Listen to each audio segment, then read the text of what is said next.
18の彼はどこか幼くていい男。En fait, je vous dis qu'on file au Japon, c'était pour vous mettre l'eau à la bouche du Rhône, bien sûr, mais on s'arrête à Lyon. Eh oui, au musée des Confluences. On va quand même au Japon.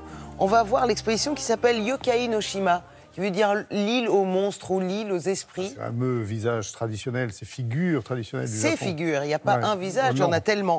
Et alors justement, cette exposition porte ce nom-là, mais c'est également le nom de l'exposition de Charles Frégé, qui est le photographe qui a voyagé entre 2013 et 2015 au Japon, complètement attiré, passionné par ces masques, subjugué par ces masques. Et c'est vrai qu'on le voit évidemment, c'est surtout ces masques et ces costumes traditionnels qui viennent du milieu rural japonais. Donc ça, c'est en résonance, on aime beaucoup ce mot résonance, vous savez, dans les musées, etc. C'est en résonance avec les collections du musée.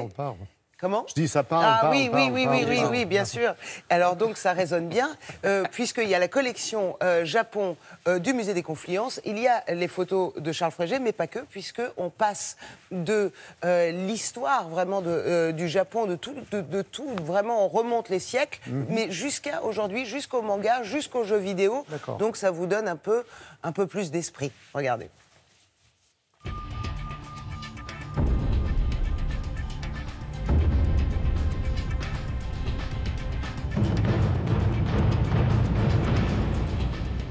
L'exposition s'appelle Yokai no Shima, Esprit du Japon, et c'est le fruit de la rencontre de deux univers, l'univers artistique du photographe français Charles Frégé et l'univers de nos objets de collection.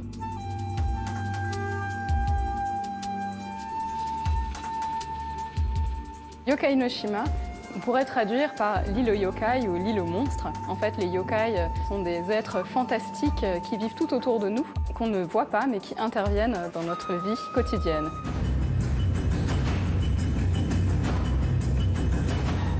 Certains de ces masques sont vraiment très effrayants, puisqu'en fait on va chasser le mal par le mal. C'est-à-dire souvent il faut être repoussant, évoquer un démon pour faire fuir les démons.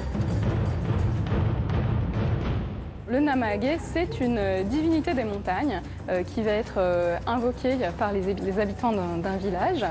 C'est des jeunes hommes en fait qui vont porter ce costume de Namahage. Ils vont pénétrer dans les maisons armés d'un grand couteau et d'un seau et ils vont terrifier les enfants pour leur demander s'ils ont été sages, s'ils aident leurs parents.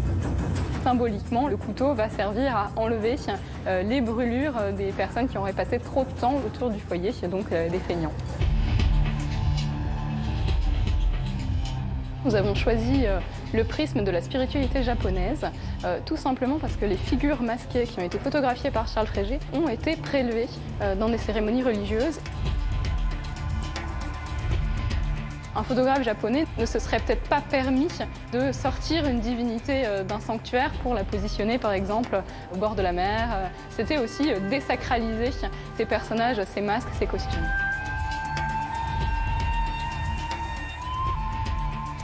On a des objets qui ont été collectés par Émile Guimet, qui était un très grand spécialiste des religions.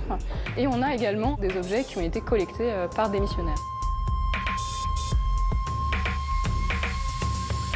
Ici, on est vraiment dans une approche artistique d'un sujet qu'on peut aussi traiter de manière ethnologique. C'est ce double regard qui nous fascine énormément. À la fin de l'exposition, on présente un masque de Kyogen, donc c'est un art de la scène comique qui est joué en interlude aux pièces de No. Et effectivement, nous avons dans l'exposition un masque de Kyogen qui ressemble très fortement à notre ancien président de la République, Jacques Chirac.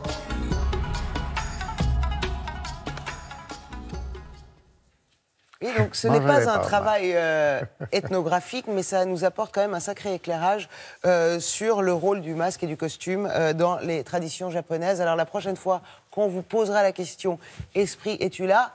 Hi. Ce qui veut dire oui, et vous avez jusqu'au 25 août pour aller voir cette exposition au Musée des Confluences à Lyon. J'ai fini. Merci beaucoup, Sarah.